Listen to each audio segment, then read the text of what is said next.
I always try to be the best at whatever I'm doing. And if I'm not, I still tell myself I'm the best. You gotta believe it, right? I mean...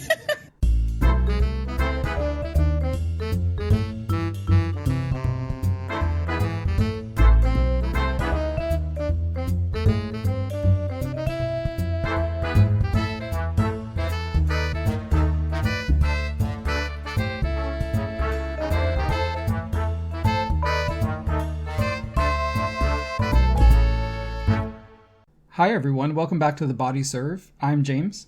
I'm Jonathan. And it feels like we're living in a new world after this Australian Open, huh? This entire championship weekend has felt like the Twilight Zone. Yes. For lack of sleep, first of all, it feels, very disorienting. Mm-hmm. I'm glad it's over in that, right? But we are living in a tennis world where Rafa Nadal leads the Grand Slam title count for the first time. 21. Where Ash Barty has a slam title on 3 different surfaces. French, Wimbledon, and now the Australian Open. Nick Kyrgios is a Grand Slam title winner. Far less notable. But still something maybe you didn't foresee at the beginning of this month. Mm-hmm. Danielle Collins is a Grand Slam runner-up. Mm-hmm. A lot has happened. Yes. Just in the last few days. And here I was thinking that all the sporting goodness had been used up on my end. Mm-hmm. And just before airing, West Indies beat England in their bilateral best-of-5 T20 series in Barbados, with Jason Holder taking the last 4 England wickets in succession in the 20th over. And I learned something new about cricket. Which is? Like taking 3 in a row is a hat-trick. Mm-hmm. I did not know that 4 in a row is a double hat-trick. Oh, okay. I imagine it doesn't happen very often. No, so it you does haven't not. You probably haven't had occasion to learn what that is, right? That is true. Why? I mean, it's definitely happened before. Right. Not to a West Indian cricketer in T20 cricket. Jason Holder is the first one to even have a hat-trick. Why would it be called a double hat-trick if 3 is 1? The explanation I read was that any combination of those 4 wickets could be counted as 3 in a row. I don't know. Okay. Yeah. Fascinating. Yes. The world of mathematics. I hope I did not just suck all the air and steam out of this People episode. Are like, what the hell is a wicket? Trust that fucker to do this.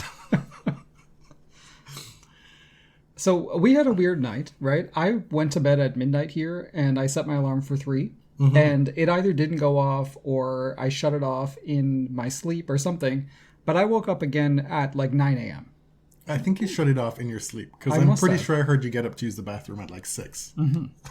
I do remember checking the score at like 6:30 or something. Mm. And Rafa was down 2 sets. And I was like, well, you know what? Fuck, I slept through the alarm. But is it worth it now?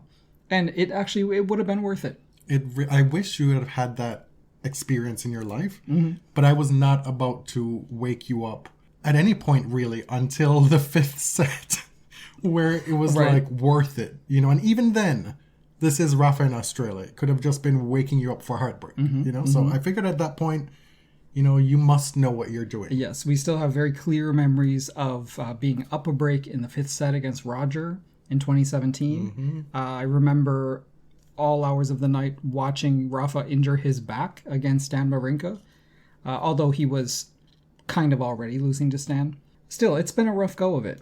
This has been cathartic for Rafans. Mm-hmm.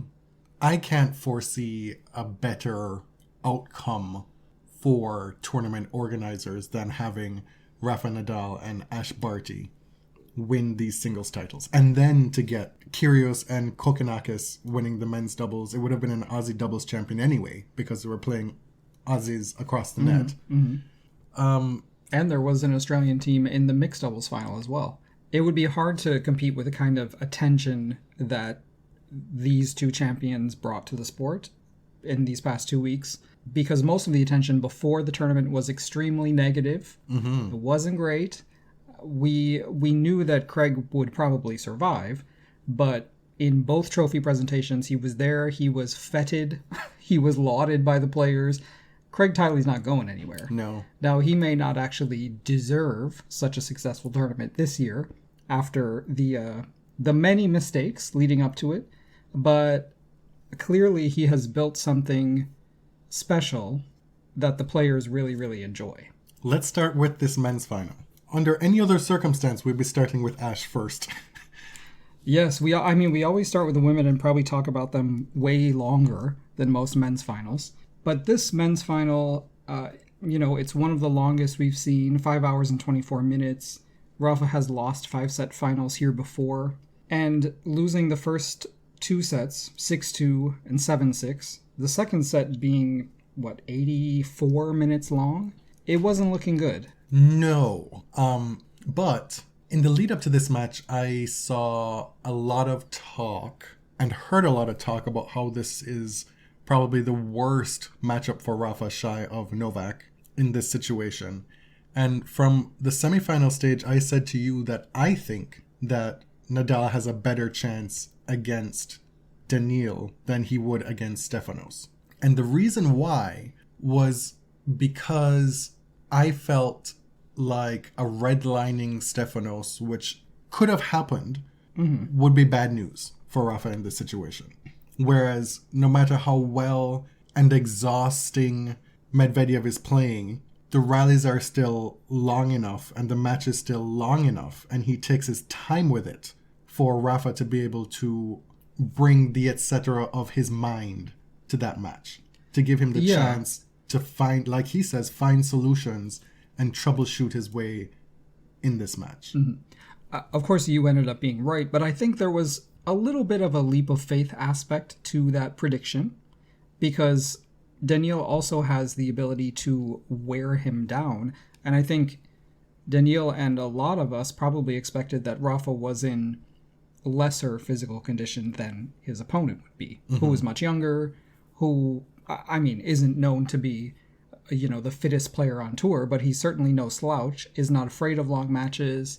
Yes. Rafa also had physical issues in the tournament with dehydration. Yeah, that was in the quarters against Dennis. He also had lost a few sets and looked in not great shape after losing leads. For example, against Shapovalov, there was a point in that match where it looked like, here we go again. Right. So I take the point that Rafa having to play 5 sets at this tournament under these conditions at night, that doesn't inspire the most confidence. I take that. But my thinking was, given that Daniil is arguably the best hardcourter right now on the ATP, if not, then definitely number 2, there had to be something outside of just the physical aspect of their matchup for Rafa to bring to the table. And I think we saw that in full force sets 3 through 5. Yes. Sets 2.5 through 5, I should say. I do actually agree with you that he would be vulnerable had Tsitsipas made the final, though. Even though Steph's return game is not what Medvedev's is, Steph could make the whole thing go by much more quickly. If he starts redlining and holding serve really easily, then the match could disappear quickly. And also, Daniil is subject to these little lapses of concentration. And we saw how much of a factor the crowd potentially played in this outcome last night. And he told us as much in the press conference. Yes. He, in his own way, said so obliquely, but it was clear what he was talking about. No, as for the match, the first set was bleak. Yes. Got off to a 2-all start, but Rafa had to fight tooth and nail to hold those service games. It was, I believe, 25 minutes to play 4 games. And at that pace, you're like, there's no way he can sustain this over 5 sets. As it turned out, 5.5 hours the match took, and he was able to do it. 6-2 first set. Second set, Nadal has many, many leads. Goes out to a 3-1 lead. Pushes it to 4-1. Has a 5-3 lead. Ends up giving back both those leads. A tiebreak. Again has a 5-3 lead, this time in the tiebreak. And goes on to lose the set. Down 2 sets to love. At that point, having lost an 84-minute second set, it's looking dire. Yes. So then early in the third, It's 2-3. Rafa is serving, and he goes down love 40 on his serve. And you have to assume that if Medvedev breaks here, it is over. It's more than over. And the way he got that third break point, too. Lobbing Nadal ridiculously at the net to be able to reset the point to his advantage after it had looked won. And then Rafa looking a little bit defeated at that love 40 point. Yeah. And so the commentator even said that surely was the defining point for Daniil. That point to get to love 40 on Rafa's serve. And it would have been had he broken there. The biggest problem for Rafa up until that point was his first serve. Through most of the first 2.5 sets, he was serving 50% first serves in. And that just was not going to cut it against Medvedev. And on top of that, he looked like the player who was playing with far more stress in his body. He looked concerned on court a lot, whereas Medvedev was able to play a more loosey-goosey game. You know, he didn't appear stressed by anything that was happening on court. Rafa was not able to hit through the court. I get it. This isn't clay. It's at night, whatever. His ball doesn't react to the surface the same way that it normally does. But typically you're able to see Nadal, pardon my language, but just say fuck it. And just, rifle a few balls here or there. Try and be more aggressive. We really didn't see any of that. And on top of that, the backhand was MIA for much of this match. I assume it was part of the tactics from his team that he deployed the backhand slice so much in the first 2 sets. It really was not working. And perhaps one of the pitfalls of using a strategy like that is that he was, in effect, sabotaging his own rhythm. Because he wasn't able to get multiple reps on the backhand to then be able to flatten one out, right. Going between the slice and then... And you might be getting junk returned to you, right? Yeah, so all those factors left him in a really bad place in this match, where Daniil did not look like he was being bothered too much. But as I sat there watching that match, even after the second set, I'm thinking, well, okay, all these things are still not happening the way they should for Rafa, but he had so many chances in the second set to win that. And a lot of these things are within his control. Raise the first serve percentage to 70-75%. Change the tactic on the backhand. Find the feeling in the forehand. Be aggressive. Be aggressive. And start using drop shots. Yes. Start bringing Danielle to the net, which is where Rafa had a lot of success. A lot of success. People always talk about Rafa's competitive will, and a big part of that is a strategy, right? Is be able to think through long matches, and also to be able to think clearly because you are pretty sure your body is not going to break down. That your physical fitness will probably outlast almost anybody. Mm-hmm. Well, he didn't know that in this match. No. And we didn't know that in this match. And so I think the turning point for Rafa was once he's able to save those 3 break points in the third set, he looked to me like he just kind of gave his body over to the moment. Mm-hmm. The tension in his physical presence and his shots, it kind of went away to a large extent. He was able to play more freely, and you almost got the feeling like, people reduce it to, Rafa is going to leave everything out on the court. But more than that, it felt like Rafa knew that this was the only way to go. Like, it was time to remove the overthinking and just be in the moment and just let it rip. Yeah, and you got the feeling like he was thinking, if this is the last match of my life, I'm going to suffer, right? I'm going to fight through the pain. He relishes that suffering for his art. He said afterward that the foot did not give him any trouble in that match. Which is very encouraging. He talked in press, and he's spoken about this a few times over the past month, that during the off-season and the period where he was injured last year, he was very seriously considering whether or not he could return to the sport, and had some tough conversations with his team. So we get to this 5th set, and Nadal again has leads that he does not hold. Like he did in the 2017 Australian Open final. Like he did in the second set of this match. He ends up serving for the match twice, and the second time he finds those first serves and closes it out at love. I sat there in disbelief. Like, I really did not think this would ever happen for him. Even at this tournament, people say, oh, Djokovic isn't here. Oh, it's gifting him a path to 21. But we even said on the last episode, like, I personally just did not find it that likely that he would win. Even before, seeing how this match went with losing the first 2 sets, I just thought this was a real long shot, and I was pleased that he was even in the quarters. Even with Djokovic out of his draw, out of his half, this was still a super tough draw for Nadal. And after all the things that we as fans of Nadal have suffered through in Australia, you didn't dare dream that this could actually happen.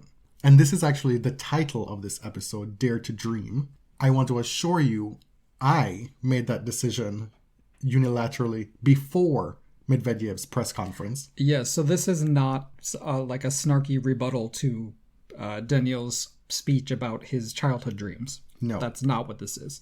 It's a play on one of my favorite songs. You know I love these cheesy, corny songs. The 2000 Olympic anthem from Sydney. Appropriate. Oh. Because... I don't know this. I'm sure I've played this for you before. Dare to Dream, sung by John Farnham and Olivia Newton-John. We had Ash Barty winning, home favorite. We had Kathy Freeman at that match, who famously won gold in Sydney on home soil. And the Dare to Dream is for us as well. And as it turned out, in a less optimistic and positive way for Daniil as well. But I'll quote a couple lyrics here for you. Will you allow me that? Sure. I won't sing them. Dare to dream, dare to fly, dare to be the air, the chosen one to touch the sky. Dare to reach, dare to rise, find the strength to set my spirit free. Dare to dream. Wow. We rarely get this sentimental on the show.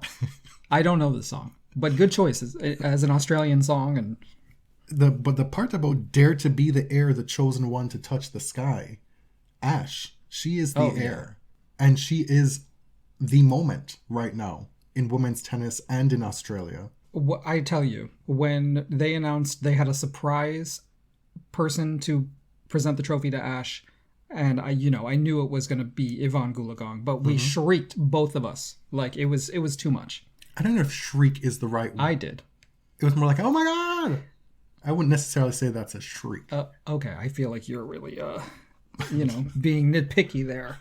Anyway, back to this men's final. At the end, Rafa doesn't collapse, you noted. He usually does. But afterward, he did this celebration that I thought was the Jimmy Connor celebration. Apparently, it was inspired by Jurgen Klopp, the coach of Liverpool. I would never know that because I've heard his name, but I had no idea who he was. I also don't know football. Yeah. I only know football as it pertains to when their stars become caught up in sexual assault cases. Yeah, it's been happening. Anyway, we referenced this press conference that Medvedev gave after, and he did something very unusual. He started the conference by asking if he could tell a story. And he spoke for about 5 minutes about kind of what it was like growing up playing tennis as a child and having these dreams, and mentioned a few notable matches, a few notable losses where kind of his faith in tennis was diminished. Yeah, or challenged, right? So he then kind of explained that this is one of those moments where I feel a childhood dream is dying. But he tied that to the crowd without saying it. Right. It was clear what he was talking He about. made it clear, like, I'm not talking about losing this match. I love being in these great matches. This is why I love tennis. It was for other reasons, but I won't be taking questions on those. Right. And he said, I love talking to reporters, but I don't want to talk about that. And he was making faces during Jane Hrdlička's speech, very, very long speech during the trophy presentation, where, of course, she recognizes the crowd. The crowd wasn't particularly well behaved, right? So the crowd was poorly behaved. And they have been for much of these past 2 weeks. The crowd booed him as he entered the court. I feel is really just trash behavior. Yeah, it's not great. And Daniil was sort of making faces and muttering under his breath. It was very obvious on TV. And then he gave this speech to open his press conference. And, you know, I want to say, I do really feel for him. I have no idea what it's like to be on the court and have almost everyone there root against you. Even if you've cultivated this personality where you can kind of win over hostile crowds, it's not easy. It can't be easy. Or fed off of that energy to your benefit in the past. Right. And for a lot of those times, it's because you have no choice, right? The crowd is predisposed to hate you or root against you. And it's understandable why. Of course, this 35-year-old veteran is going to get most of the crowd support, but there was no license to be that obnoxious on the part of the crowd, you know? Yeah. But that being said, my heart is not breaking. No. Like, I'm having a tough time reconciling those things, right? I can feel for him in a sense, but I'm also going to gently push back and say, I mean, he has acted incredibly disrespectfully to officials, to opponents. He's admitted that he used those tactics to get under the skin of his opponents, right? Like he this tournament called the crowd low IQ. I agreed with him then, very famously in the last episode. But he just said that those Sioux people had low IQ. Yes. And some of those Sioux people were there tonight. And they probably saw the interview. So I do have trouble kind of taking this in whole cloth from Daniil, considering the way that he's acted at this tournament. Because it's a lot of, you talk crazy to people, then you apologize after, and you laugh it off. But then you do the exact same thing again. Like, that's just kind of his personality. It's a pattern of behavior. Yeah. And I need you to believe me, I really, really want to like him. But I can't be a stan when I see him ask an umpire if he's stupid. Or call him a pussy. Which is what a small cat means, right? That's what he was. But in that kind of knowing way. He's gifted enough as an English speaker, even though it's not his first language, to be able to say things without saying them. In a wink wink, you're still not going to be able to put this on my rap sheet kind of way. Yes. You know? I mean, his intelligence and his facility with several languages makes him just this ideal foil, because he can insult people and then almost come out of it looking okay. Because, first of all, people are generally willing to forgive men almost anything. And crowds, I mean, they love a man who supposedly speaks the truth or isn't afraid to make a few enemies along the way, right? And he does it in an entertaining way for some. Not for me, but for some. What you're referencing there is the semifinal against Tsitsipas, which for me was an almighty shit show. It was an embarrassment for tennis. On both ends, right? Yes. Tsitsipas is a player who has gotten called for coaching a million times over his career. His dad simply will not shut up. That's the problem, right? And I understand, I acknowledge that it is very difficult to tell your dad to shut up. I mean, they do, bicker back and forth, and he did actually hit his father one time. Accidentally, but still. Tsitsipas says that he's told him multiple times to shut up, and that's just the way he is. He can't do anything. Of course, there is something he could do, which would put an end to that permanently. Of course. And John Wertheim tweeted something about how he basically tweeted a script, right, for any player looking to break with their parent. He said, "I'm so appreciative of all the sacrifices you've made for my career, but I think I want to try this on my own." And that's obviously easier said than done. There's a Whitney song for that too. I can make it on my own? No, I am not afraid to try it on my own. I don't care if it's right or wrong. Yeah, I think we've had quite enough songs already. Okay. You've destroyed my train of thought here. Derailed your thought process. No, my point is, so acknowledging how difficult it must be to sort of be the boss of your parent, who has made a lot of sacrifices for you and who you are taught to respect and obey as a kid. Are we going to have to deal with this for his whole career? Because nobody will discipline or tell Apostolos to stop? Okay, I get it, but we need to move on. As fans and as a sport, We cannot be having this conversation for the next 10, 15 years of this guy's career. Stefanos says that he doesn't actually hear anything with the crowd noise and everything. I don't know if I buy that in its entirety, because there are moments of quiet, many moments of quiet at a tennis match. His opponent hears something. There are nonverbal communications that people can do. I don't know exactly what is being said. I can't translate it. The tournament eventually sent A Greek umpire. to go check it out. Azdaraki Moore. Which didn't stop Dadipas, because he was then issued, well, Stefanos was issued a coaching violation after those steps had been taken. Yes, but how do you deal with someone like this, right, who is so openly defiant of the rules? I'm talking about Daddy Tsitsipas. No, I'm getting there. I'm just not willing to blanketly accept Stefanos's explanation that he in no way benefits from this. That he's not hearing any of the advice, the coaching that's being given to him. A situation like this, it both helps and hurts him. You could make the case that it hurt him a lot in this match. Because, to my mind, Medvedev used this as an opportunity to really put Stefanos on the back foot. Oh, yeah. And he did it in a way that was incredibly abusive and disrespectful to the umpire. But he found an opportunity to create spectacle. Yeah. Because, I mean, the Tsitsipas camp creates enough spectacle on their own. But DanYell sniffed out a weakness. Right.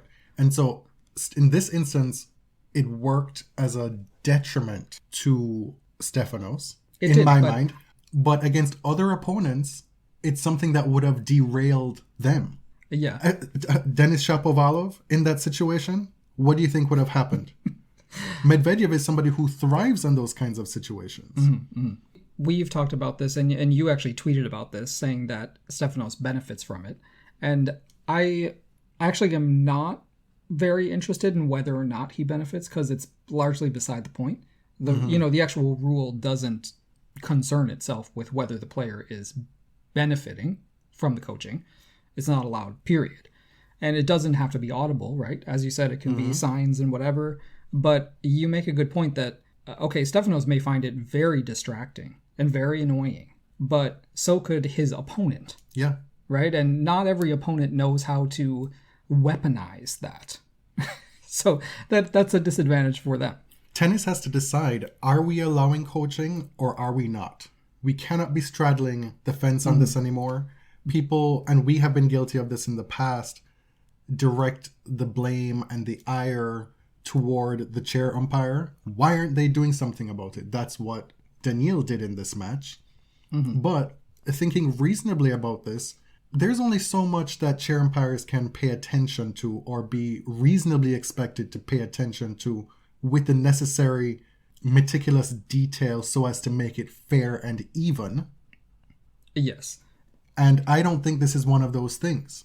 Especially when at a tournament like this, the crowd is so wild. You already have to deal with asking them to be quiet. Then you're supposed to be able to be watching both boxes and understanding what they're saying, distinguish what is come on versus what is actual coaching. I will just say the visual of having an umpire doing overtime, that you need Eva Azdaraki Moore to hover near the Tsitsipas box, and I believe there was an official in Daniel's box as well, or near it. It's just a kind of an embarrassing spectacle for the sport. Because this is not an unforeseen problem. Right. Anybody who follows tennis at a reasonable pace knows that this is a problem, that can foresee this being a problem in a big stake match. So how have you again allowed yourself to look so amateur on an international stage? And so, if you're not going to make the decision to get rid of coaching, you need to move the coaches somewhere else. You need to put them together in the same, right beside each other, way up in the rafters, and let them fight it out between each other. Honestly, I would put them in interview room 2 at the Melbourne airport. Oh my God. Windowless, no phones. If they can't behave themselves, right? Something else that has been suggested is to have progressive demerit system. But like, who's keeping track of that? And that again becomes subject to interpretation. Yeah. You get more instances where some players feel targeted, as Tsitsipas feels he is targeted. I am utterly shocked that he would position himself as victim coming out of this situation, like he did in that press conference. It's just going to be another case of, well, this umpire did this in 2018, but all these men are getting away with the same thing time and time again in the years subsequent. Yeah, so let's talk about Daniil again, which was really the bigger offense in my view, was this unhinged tirade against Jaume Compostol, the chair umpire. He, called him stupid, called him a small cat, and obviously we all know that he meant to call him a pussy. Pardon my language. Not everyone enjoys hearing that word. Of course, this invited comparisons to what happened at the 2018 US Open final with Serena and, what's his face? Carlos Ramos. Yes. And when Dennis called Carlos Bernardes corrupt and said that you guys are all corrupt, that was another example of when a player impugns the credibility, the integrity of an umpire. It's considered a pretty big deal. And Serena did that very forcefully in that 2018 US Open.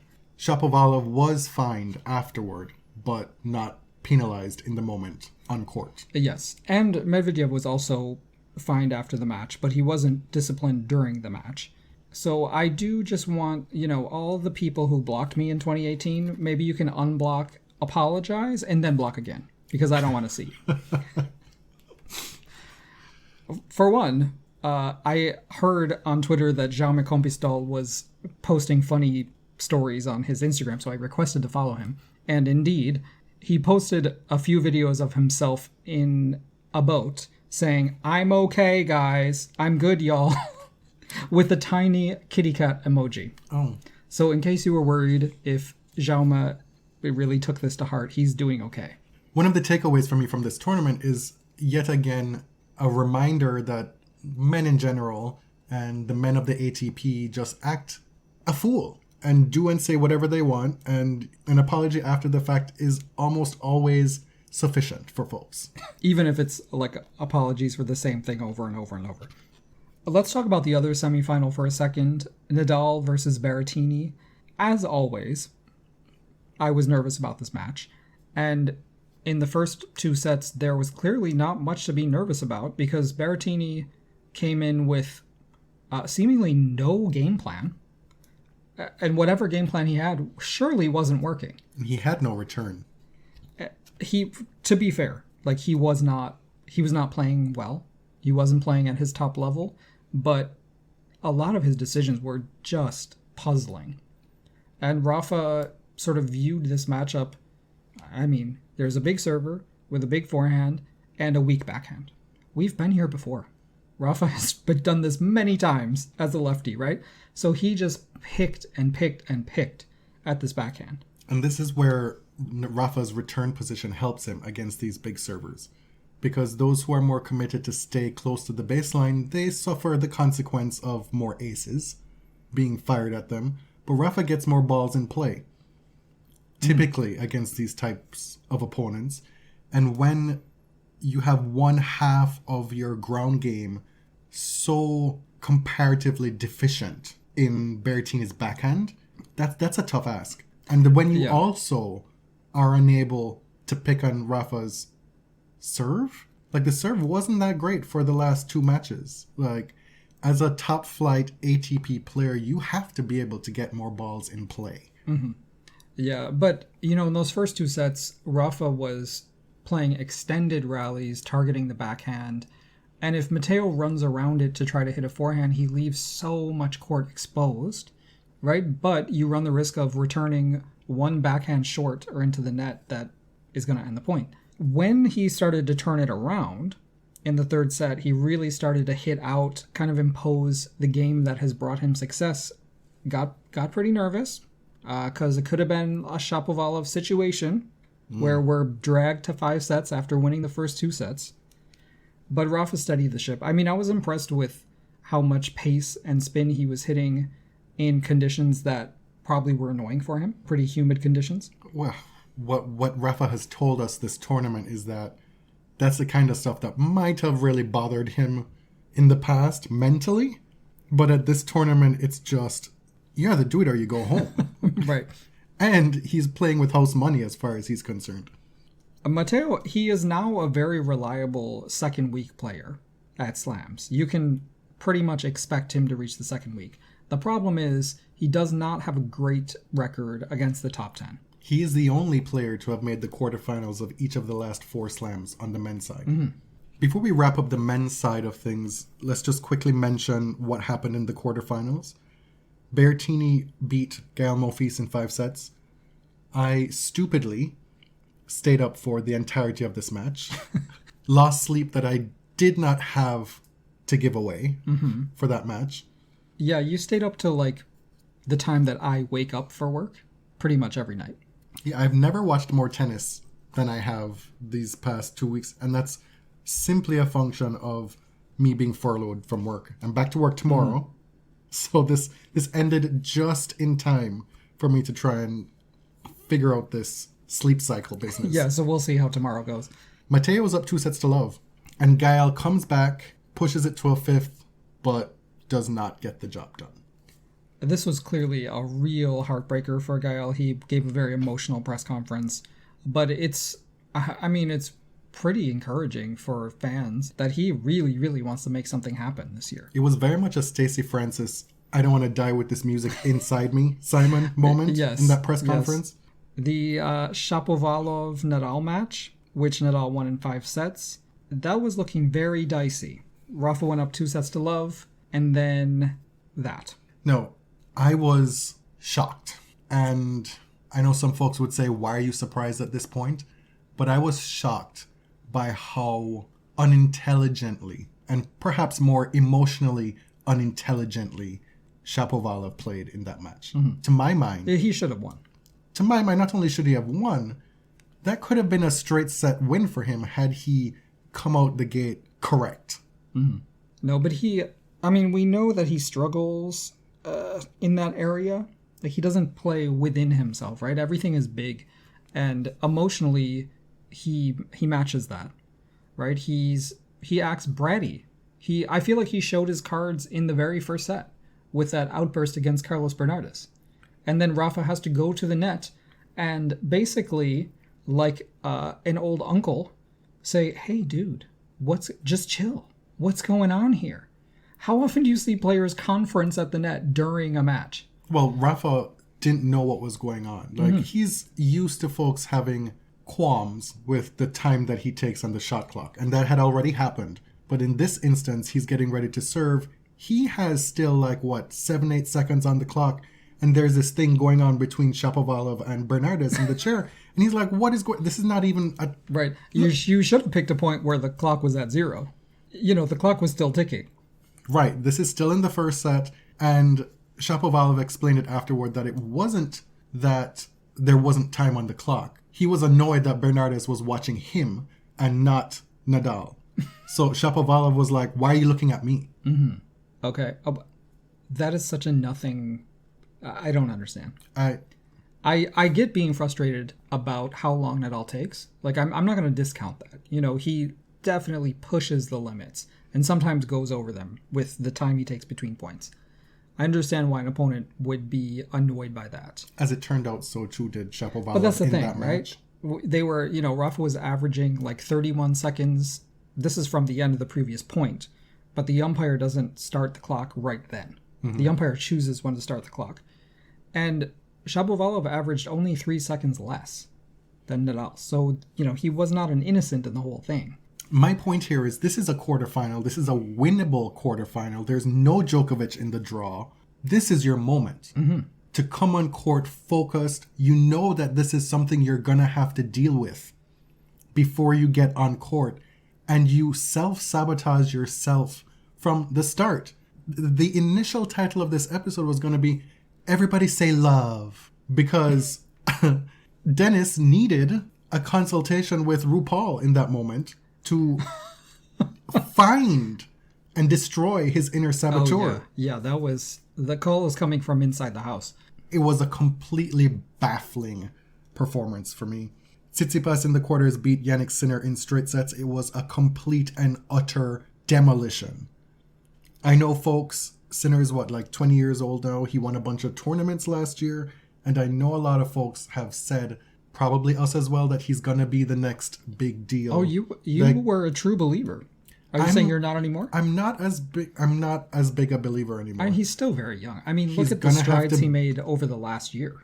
Right, but this was... I mean, you have the big three, then you have the little three, and then now this is like kindergarten 3 type performance.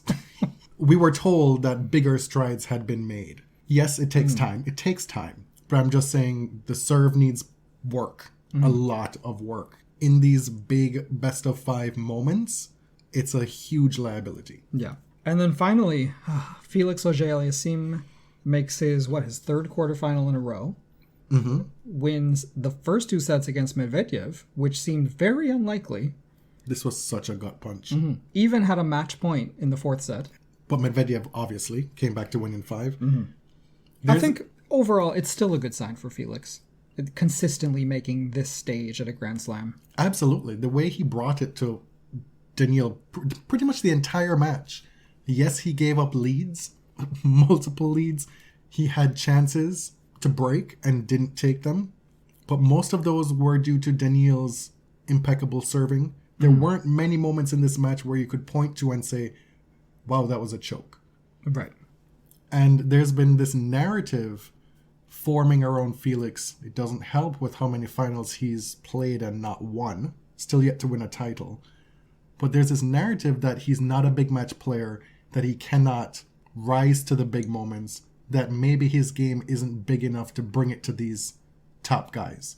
And I think he can leave Melbourne knowing that that's absolutely not the case.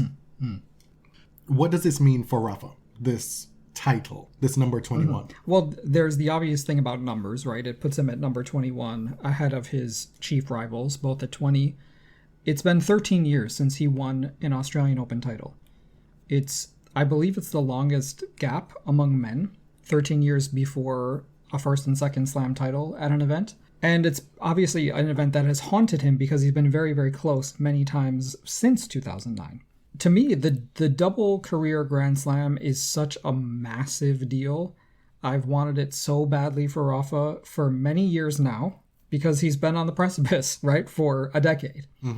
And similarly, what I want more than anything for Serena is to have 4 slams at each event, like Steffi does, because these just seem like, to me, the double career Grand Slam is one of the most amazing feats in this sport. I'm not going to sit here and tell you what to think about what this means for Rafa's career, what it means for the big 3, what it means about who is the greatest. All I know is that this is not something I ever expected, and I'm going to sit here and I'm going to enjoy it. I just want to add, before we move on, I observed that both Rafa and Novak came back from 2-sets-to-love deficits in the finals where they won the second slam at their most difficult event, right? That was a word salad. That's a mouthful, but it's much easier if you just think about it on the calendar. Djokovic wins his second Roland Garros title. After beating Rafa, he goes down 2-sets-to-love against Tsitsipas and then wins. Rafa does the same thing in Australia, his most tortured, most difficult event, Grand Slam event at least, and loses the first 2 sets against a younger player. And I think it shows, obviously it shows the resilience of these top guys, these old guys now. But it also shows that next gen is there. They're like at the finish line. But these 35, 36-year-olds are still capable of summoning just that little extra bit. If it's experience, if it's skill, whatever it is, they're still holding on. That's actually a very good observation you made there. What? What you just talked about. Oh, thanks. Yeah. All right, let's talk about Ash Barty, Vegemite Queen, the first winner of the Australian Open who hails from Australia since 1978 when Chris O'Neill won it. It is something we can't understand, what it's like to be able to win a slam at home, how difficult it is, what the pressure feels like. When there have been so few people who've done it. You don't have the same narrative surrounding, say, a young American player trying to win the US Open for the first time. It's not quite the same No, I mean, thing. Americans have done it constantly, Yes. right? Like, Americans have dominated a lot of the 20th and 21st century in tennis. In Australia, like, this is a sporting country. They know all the tennis players. They know all the cricket players. In the US, like, nobody knows anything about tennis. They only know Venus and Serena. That's it. And most of them can't even tell them apart. Right. What I loved about this moment too is that all the Australian dignitaries, the sporting dignitaries, were brought out in full force, and one was notably absent. Which one? Shane Warne? He was there. He was? He was, yeah. Shane Warne was there. I know an Australian cricketer. Are you surprised? Courtney Act was there. Courtney Act, Australia's greatest drag queen, was there. Russell Crowe was there, looking like Orson Welles over on the sideline. God. I'm talking about, and I am talking about late stage Orson Welles. Oh my God. I mean, we all saw it. I'm not talking about Citizen Kane. One of the things leading into this final, a big consideration for Ash, and one throughout the entire tournament, was how would she handle the moment. We saw her stumble, frankly, against Kenin 2 years ago in the semifinal. That was a match that she was so expected to win. She gets to the semifinal, doesn't have any problems there. No problems in the quarterfinals either. And she gets to the final, and then all these people are there, all this expectation, and she meets the moment. It was a crowning moment for Ash Barty and the Australian public.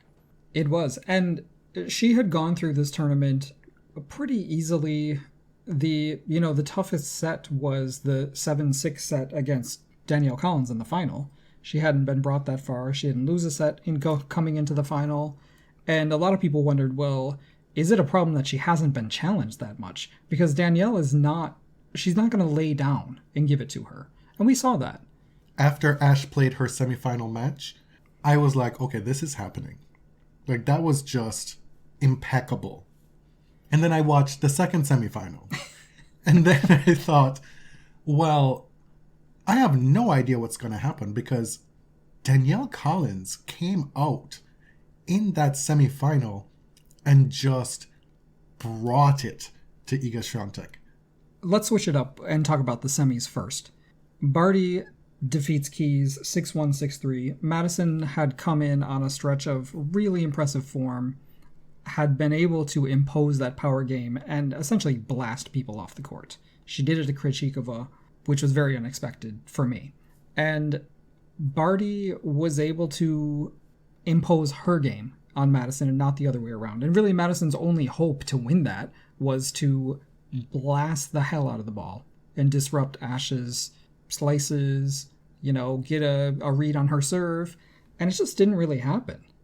The disappointing part for Madison, for me in that match, is that she didn't do the things that she could control well.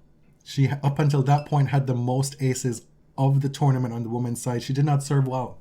As much as Ash is able to dictate things from the ground, utilize all her various weapons, you are able, as a big server, to control that part, that half of the court. Mm-hmm.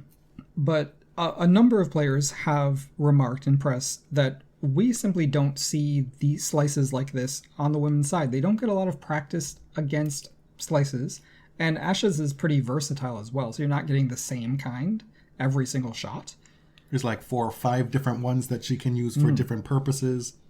Her coach, before that semifinal, said, what we're seeing a lot is these players, when they get up to the point in a tournament to play Ash, all of a sudden the night before they're practicing against somebody who hits a slice. Right. That's like cramming for an exam. At that point, it's too late. Yeah. Ash's huge advantage is that she's one of the only women who plays like this, so there's not a lot of incentive to practice against players like this or to change your game fundamentally, unless you were her chief rival. And that's not what women's tennis looks like right now. There's a tendency and a temptation to look at Ash Barty's game, and because of the slice and because of how she constructs points, to think of her game as kind of innocuous. But Or- it's also... Or look at it and say, so what? Yeah. Or like, oh, I could figure out how to beat that. But her game is so complete, and she also has a completely lethal side to her game that she can do damn near anything. We saw in the final that when the slice wasn't necessarily working, when she was down 1-5 in that second set, she's like, well, I'm going to have to bomb the first serve, and I'm going to have to kill the forehand. And so when you have that many tools in the bag, I'll use a golfing analogy here. Like, I am not at all comfortable hitting a driver. It's hit or miss wherever that's going to go when I hit it. But 7 through 9 iron, a lot more precision there. Ash can hit every single club in the bag. And her driver, her equivalent of my driver, her two-handed backhand, is competent now. More than competent. Right. So, what do you do when there is a shot for every lie, every tee placement, every hole location? When you're trying to return these low slices, a lot of times you have to get some lift on the ball to get it over the net. And it results in seeing Madison Keys hit moon balls. I mean, not quite moon balls, but a lot of high balls, which is unlike her. And then Ash can easily just pound a forehand and end the point. And then, as you said, so Ash looked unbeatable. And then we see Danielle Collins dismantle Iga Świątek, 6-4, 6-1. A good result for Iga? I think if you had told her before the tournament, hey, you're going to roll up to the semifinals and you're going to play a good tournament, should have taken it. But what Danielle did in this match is that she really exposed Iga's second serve. The thing I take away from this tournament for Iga is that there's a lot of work to do on the serve. Period. Point blank. Yeah. The first strike from Danielle was pretty crazy. She hit 7 return winners outright, but she also won a small majority of points on Iga's serve. She won 51% of Iga's serve points, which cannot happen if you want to win a match, know. No. And Danielle hit only 13 unforced errors in the whole match. So this is a winning formula for her. So we get to this final, and we have two players who are in peak form, really. They're at the peak of their powers, and we have Ash, who is potentially susceptible to the moment, and Danielle Collins, even though it's her first slam final, has shown she just don't care. Both players started the match very well. There was no slow start for either of them. It was tight. Ash faced a break point early and fended it off with this very unlikely kind of curling forehand winner that passed Danielle. And that was really the only moment where the momentum felt like it could have shifted. Ash gets through that first set 6-3, and it looks like we're in pretty good shape. But Danielle is not somebody who's just going to go away. And she goes up 5-1 in that second set. A very clear shift in momentum. And if they had reached a third, it was, to me, like very up in the air. Like 50-50. The momentum at that point was so clearly with Danielle Collins. 5-1 up. Serving at 5-1. And Ash comes all the way back to force a tiebreak and then run away with it in the tiebreak. And like I said previously, she didn't do it by some force of luck, by Danielle Collins starting to miss. She did it completely by changing her game plan, by leaning on the power side of her game. Some of those forehands that she hit in those 6-7 games, just outstanding. Right, because Danielle was not really having trouble with the slice, like most of the other players were. She was handling it fine. So it did actually show you that if people are picking apart Ash's slice, she has other options, right? She can think through a match. And to be able to think through that second set when you're down 1-5, that was really impressive. Not just think through it, but then also be able to execute the game plan once you've decided what the plan of attack needs to be. Mm-hmm. This is Ash's third slam title, each one on a different surface. Yep, the first on hard court, She now only has the US Open to make a career Grand Slam, which feels so crazy to say. Let's say it's 2017. Can you imagine saying that out loud and it being true? We've gone from Ash Barty being considered by some an unworthy number one to thinking of Ash Barty as how long will she reign? Right. I think, and there's kind of been a shift over the past few weeks with Ash because, at least on tennis Twitter, there was much resistance. Either indifference or outright resistance to Ash. Just people feeling she was boring or didn't really rise to the level of what her achievements showed, right?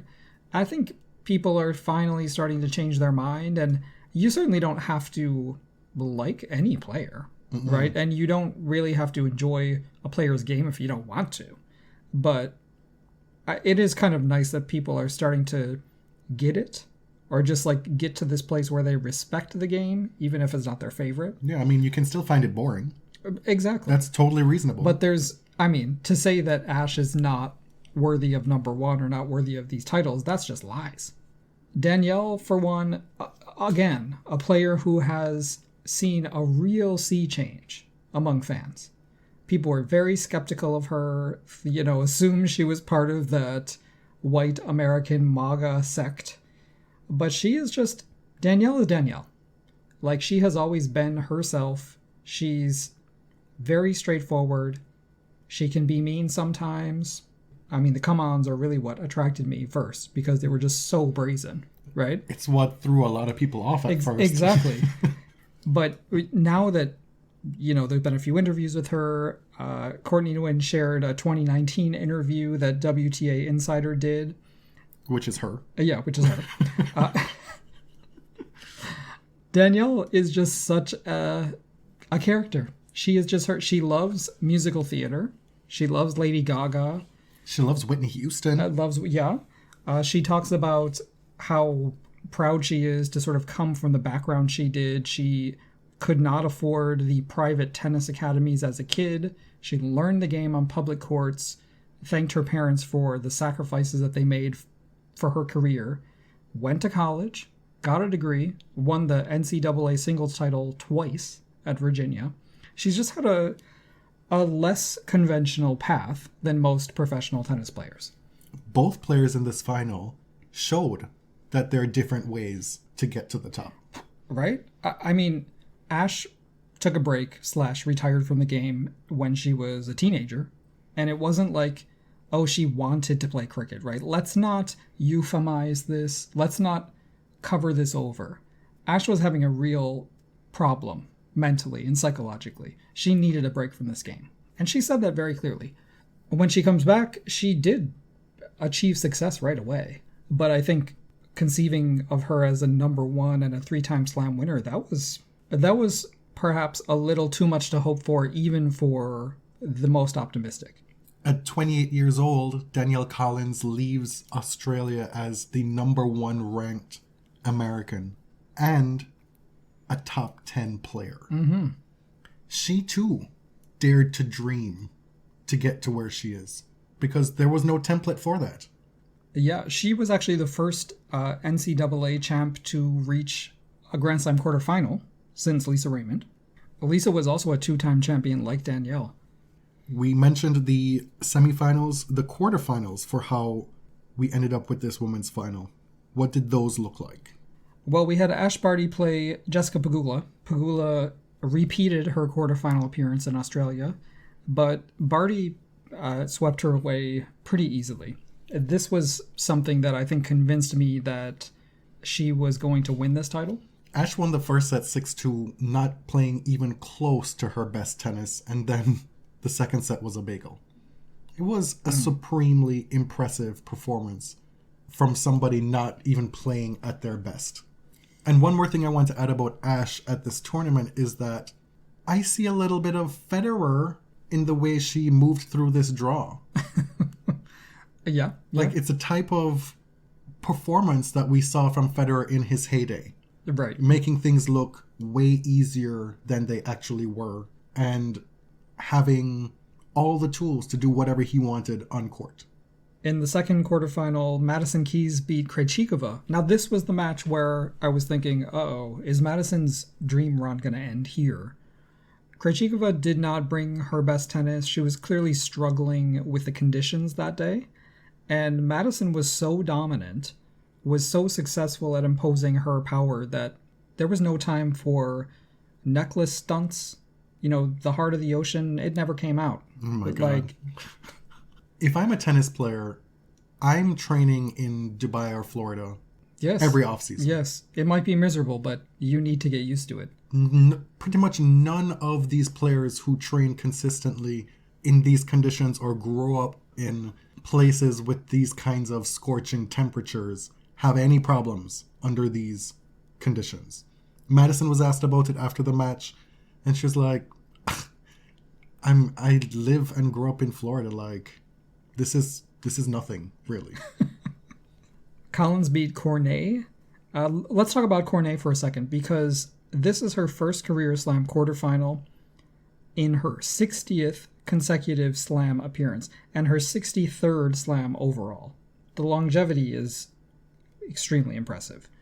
She said that she was already considering retirement at the end of this year, and then lo and behold, she rolls up to the Australian Open and has a career best performance. Mm-hmm.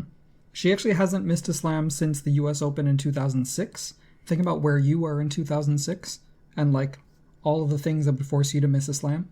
College shenanigans. That's 15 years of straight appearances. Mm-hmm. After that match, she's being interviewed by Jelena Dokic on court, and they do their really spectacular banter between each other. Mm-hmm. It was such a great interaction to watch. And then Jelena says, "Ladies and gentlemen, Alizé Cornet." And then Alizé says, wait. I have one more thing to say. And it turns into this touching, emotional moment between the two where Cornet congratulates her for being so great at her job and being able to overcome the obstacles that she's had in her life. It could have gone sideways. Right. It could have, but Alizé handled it very well. Jelena is really good at this. Mm-hmm. And she has been just in tip-top form. Having never done this, I can't imagine the skill set that is required to interview players on court and keep it moving and, ask your 3 questions.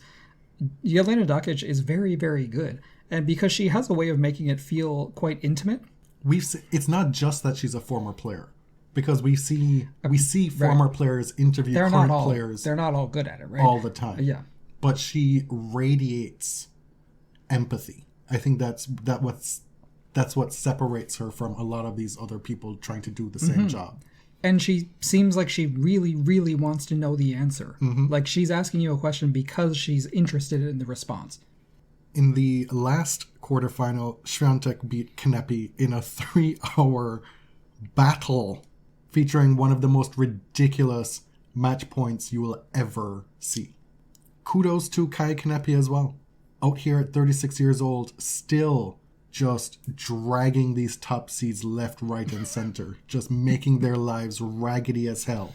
Mm. This is not somebody you ever want to play in a Grand Slam draw. Let's talk about doubles. Obviously, Nick Kyrgios and Thanasi Kokkinakis brought a lot of eyes to the doubles tournament. I'm told it was the largest broadcast ratings smash bonanza in the history of all tennis. And the reason is squarely because of Nick Kyrgios's prowess. Mm-hmm, that's what I've heard. Now, I'm glad that I've had a day to sort of think about this because I was not feeling very generous yesterday. I, first of all, do not want to discount this achievement because it's a huge deal, right, for him and Thanasi. And the way that they did it, beating the number 1 seeds, Mektic and Pavic, beating the number 6 team, the number 3 team. It was great. It was awesome. Mm-hmm. But yesterday I was feeling very like great gowns, beautiful gowns about the whole thing. Because Nick, he's always got to go there, right? Like he really is. Somebody called him the Azealia Banks of tennis on Twitter today because of an Instagram that he posted trashing the media for quoting him. I mean, they didn't paraphrase, right? It was a direct quote. but of course it's their fault. Because he said something like, Ash is great, but the way that he said it implied that the ratings are telling him that he is the draw, right? When it's not true. He conflated actual court attendance with television ratings. Yes. And the TV ratings for his matches are great. But also, Ash's are record-breaking. Yeah. Right? They're also not as good as Ash's. Right, so it is not true. I just don't know why he can't make that into like a double positive, right? Say something like, Ash is amazing, and I'm so glad that we have all had such a successful tournament and brought so many eyes to the tennis and da-da-da-da-da. And been able to do this for Australia. Right. Like, why did it have to be this competition? So then he went on a tirade insulting his opponents, insulting the media today, and it's just like, this is why. I don't muster the same empathy that I once did for Nick. I can't. Cosign? Stamp of approval? Right. And I mean, Agreed. there is no question, and we have always said this, that Nick brings attention to the sport and that crowds love him. He is electrifying. But do those crowds stay? Like, do those eyeballs remain after the Nick Kyrgios circus is over? Do they watch other players? I don't know. But everybody likes to talk about what's good for tennis. A conversation that literally nobody asked for. Except for maybe Patrick Mouratoglou, right? Why do fans on tennis Twitter care what is good for tennis? And what are the metrics? All right. In women's doubles, Krejcikova and Siniakova win yet another slam, their fourth slam together, but their first in Australia, by beating Haddad Maia and Danilina. Yet another crazy match point. Did you see this one? Mm-mm. The two teams trade loopy Wozniacki balls, moon balls, lobs, back and forth, back and forth, back and forth. And then Krejcikova hits one final one that ended up being the winner. In mixed, Kiki Mladenovic and Ivan Dodig beat an Australian wildcard team, Forlis and Kubler. This is Mladenovic's 8th slam. Okay, like that's a Hall of Fame career, if we're weighting doubles appropriately. And Dodig's 6th slam. The only thing that could have made this an even better championship weekend for Australia would have been if Dylan Alcott won in his final event. Mm-hmm. He ended up losing in the final to Sam Schroeder. Dylan has been getting, I think, finally the recognition he deserves. Outside of Australia, he is the only Golden Slam winner in quad singles, having won the gold medal at the Paralympic Games, winning a calendar year Grand Slam in singles. That was last year. Yeah. And he's just known for, he has just incredible charisma and a great personality and has drawn a lot of attention to a sport that is largely ignored, right? Mm-hmm. And Victoria Azarenka directed a lot of attention and eyeballs to wheelchair tennis at this tournament and took every opportunity she could to big them up and to big up Dylan specifically. She did that on court after one of her match wins. Dylan actually received the Australian of the Year award this year and had to fly to Canberra between his semifinal and final appearance at this Australian Open. They couldn't schedule that better? Right? But he did that. This was written about by Ben Rothenberg in his New York Times piece on Dylan. But this was Dylan's last match as a professional quad wheelchair player. And I think he will leave the sport having really bigged it up, drawn a lot of attention to it. My understanding from those who are in tennis is that this man has a huge future as commentator or TV personality, radio personality, should he want to go that way. We're going to end the episode with a few et ceteras. One of them comes from our Twitter pal, Tony J. That's what we're going to go with, Tony J. Because he did not consent to being called out on the episode, right? He tweeted, quote, "The only question that remains is which ATP, quote, next-gen player will become the hero to Daniil's anti-hero. It certainly isn't Zverev or the Greek, as they're just straight up villains. Maybe Matteo? That's a interesting way to look at it, and somehow not something that I ever considered. Right? Like, who is going to be the most beloved? The establishment pick of this next gen. And I honestly have no idea, because right now they have all been framed in opposition to these beloved father figures, right? And I don't know if I agree that Tsitsipas is a straight up villain. I think he needs to work some things out. He can be a very exciting player to watch and root for, but there are some habits that he really needs to work on. I don't think we're going to see this fully take hold or shape until the big three are gone. Oh, yeah. Or until it's just Novak left. I think they need to be fully gone off the tour completely before we understand like who is the new cream of the crop and who are fans really going to coalesce around. We were told that this tournament would suffer greatly with Novak Djokovic not there. Craig Talley went to great extents to tell us that it would be a calamitous occurrence, that the tournament would suffer financially, and that eventually the Australian Open would be moved elsewhere if this were allowed to happen. I mean, just hyperbolic stuff. Can you imagine? And Rafa said from the beginning that no one player is bigger than a Grand Slam event. And, he ended up winning it, which I know it must, as Jamaicans say, bun them. Big time. Hurt them hot big time. One of the takeaways for me from this event is that even if Rafa had not won this tournament, there were a lot of good matches on the men's side, and it would have given opportunities for other players to take the next step. It could have been Felix. He showed that he's closer. It could have been any number of other players. And what's going to benefit the ATP most going forward is when these big three players are no longer on tour and they're no longer used as measuring sticks. When the Medvedevs, when that other guy, when Tsitsipas, when those are the ones who are winning, when it's Sinner, when it's whoever, when there's an equilibrium with who is playing each other at the top, they're peers, they're from the same general generation, then we're probably going to look back at this next gen thing and wonder, what did we all live through for so long? Right. And you just, these players have to have an opportunity to make an impression on more casual fans, right? Casual fans are looking for the big three. They're going to watch Djokovic and Nadal matches, Andy Murray matches, but the young players just kind of need a chance to make it on their own. The younger players, and some of them are 25, 26 now, just kind of need a chance to make it on their own without those people to compare to. Fandom is such a thing that you become so entrenched with your fave. Battle lines are drawn. There isn't a whole lot of movement from that camp once you've joined.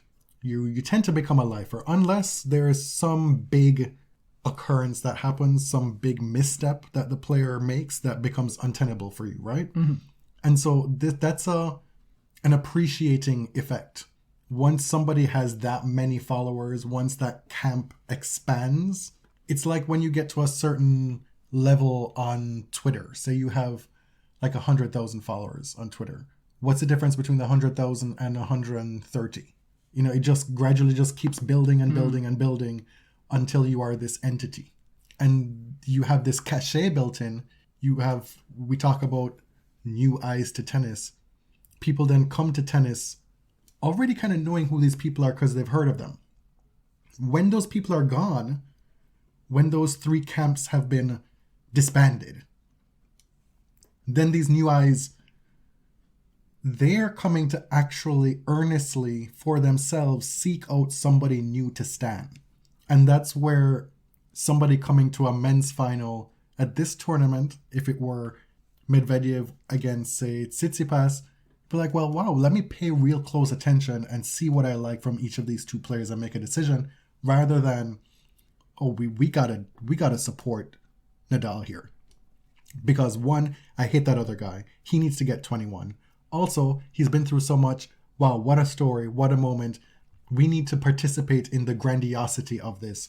And that leaves only so much space for somebody like Medvedev, as good and successful as he already is. Do you know what I mean? Yeah. That was a very long-winded way. Wow. We've spent so much time on men's tennis. It's crazy.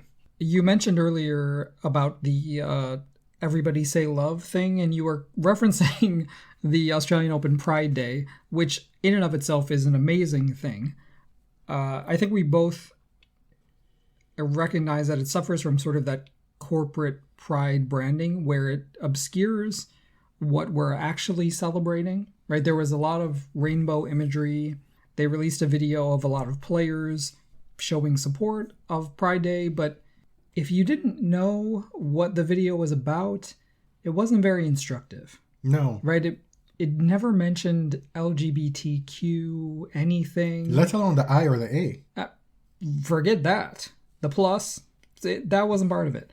It was all very strange. It was poorly edited, because it's possible that those players did talk about it, did say specifically, I love the support of my gay fans. But that if they did, that was edited out. It's almost as if there was, when you watched it, it felt like each player was reading from a script, and then they just reading from the same script, and then they just chopped the video to make that one script feature these 6-7 players. Yeah. And this is a common theme of corporate pride events and marketing campaigns, that you really take all of the politics out of it. But this one actually took the gay out of it, or the queer, or the trans, or the bi out of it. Right? It was, everything has to do with love. It's all love. Love everybody. I'm like, okay, what the hell does that mean? Who are we loving? Love everybody. What the hell? What the fuck are you talking about? Who are we loving? It was disappointing to me. I had such great hopes. Great that it exists. Yeah. No doubt. But it would be nice to see like a more direct recognition of tennis's queer fans who have been there. I mean, let me tell you, you may not want to believe it, but tennis had queer fans in the 1800s. I guarantee you. Tennis had queer players in the 1800s. I almost said Liam Neeson. Liam Brody spoke directly to this at this tournament when he was asked why he was wearing rainbow laces. And he said, yeah, I have a lot of gay fans and I really appreciate their support and I wanted them to know that. How simple is that? Yes. Oh my, I saw some trolls say like, because obviously the response is, wow, this community is very loud for being so small. And somebody said 1% of the human population and they'd want to dominate everything. I'm like, hon, I have some very bad news for you. It's the percentage is a lot higher than you think. It's double digits and climbing. It's climbing. The fashions. I think our opinions on this have evolved over the course of the 2 weeks. I would have been a lot more outraged at the start of the tournament than I am now. Yes. Let me say that I am often a critic of the regular Nike line, like the non-superstar line that they give to all the other people. This year, I found the red separates that they were giving the women to be very cute, very flattering. I liked the asymmetrical collar, super cute. And Madison was wearing that white t-shirt with the red skirt. And I didn't really like it for a while. Like, I just thought it looked too practicey. She wore the red separates for the semi. Looked great. See, I really liked the casual queen white top that Madison was wearing because she often gives you casual varsity realness in her in her on-court kits, giving comfort, you know? And I appreciate that. It's very much her aesthetic. It's her personality. She should absolutely be modeling for like American Eagle or something, you know? Yes. Yeah, I was going to say Uniqlo, but I was like, no, something more American and more jockish. Love those. You wrote down Garin's all black look. Mercy. Which is really, I feel like, just more about him. He wore it well. I'll say that. I'm always partial to an all black kit, no matter how impractical it is in the searing sun. I love a black and white kit. I don't need a whole bunch of swirly colors. You can accent with the shoes with a cute little wristband. But Christian Garin just filled out every inch of that kit. Indeed. Coco Gauff's New Balance rainbow kit, that was so cute. I absolutely loved it. I mean, the Barilla logo, I feel like it can go. Oh my God. At this point, girl, you're going to make a lot of money in your career. Get rid of Barilla. But the shirt is so cute. It also looked good on Sorana Cristea as well. She wore a variation of that. She played this tournament? She did. I don't remember. She did reach the round of 16. I'm just being facetious. Right? It was a round of 16. Yeah. I did not like... I feel like I may have said this already on a previous episode. The Adidas... Is it Adidas? The Adidas tops that Felix wore. The white, splishy, splashy... Oh, the fact... tie-dye looking... The fact that I can't remember it isn't a good sign.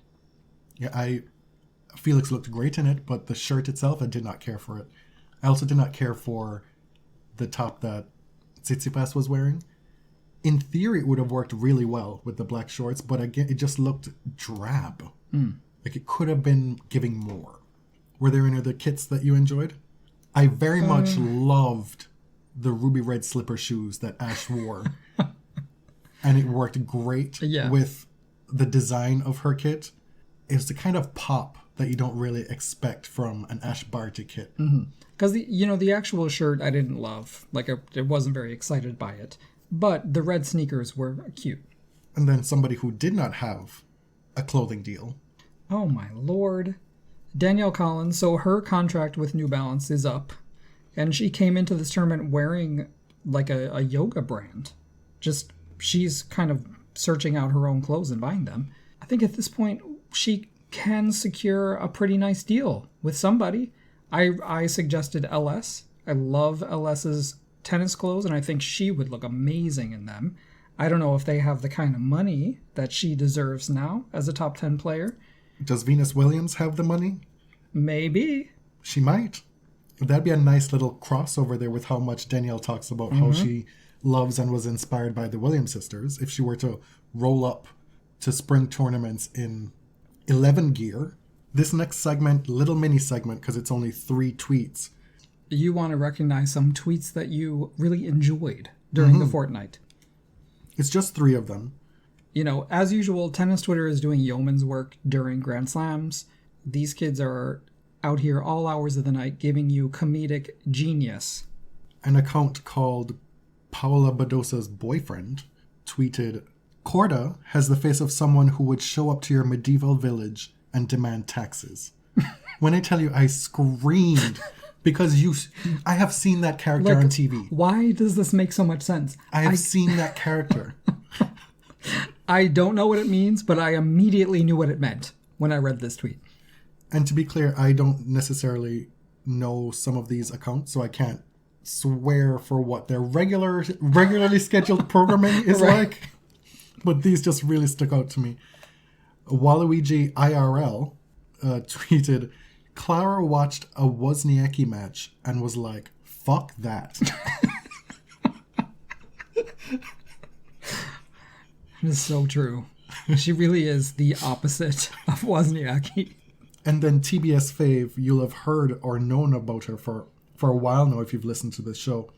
Frith, she tweeted, Danielle Collins gives off the strongest vibe of always knowing she was capable of this, which makes me understand why she's always been so mad. Which is funny, but also kind of profound. Yeah. And I just want to shout out Care Bear on Twitter, who is at Kerber_in, who made the official Danielle Collins fan cam, which I've watched many, many times. Can you explain to folks what a fan cam is? A fan cam is basically a short video that compiles a bunch of different footage of that player. And it's like a fan appreciation video. You see it across different sports, TV shows, genres, whatever. Finally, before we close the show, so much movement in the rankings.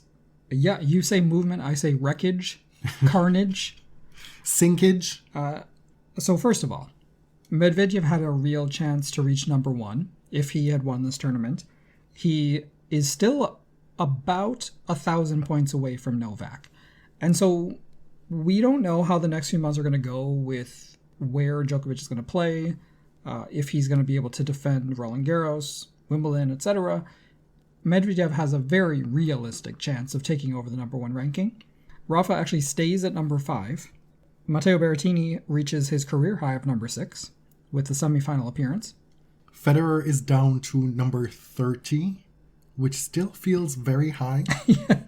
It's been a while that he's been kind of artificially highly ranked.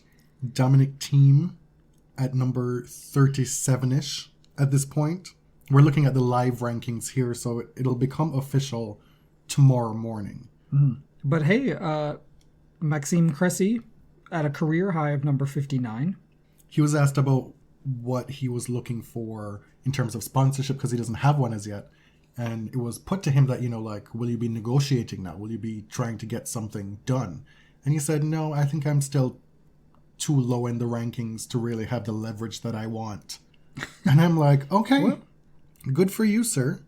On the women's side, we will have a brand new women's world number 4. And who will that be, James? That will be Iga Swiatek. On the women's side, specifically, we had a lot of players just fall off the face of the earth in the rankings. And a lot of them were from the top of the rankings.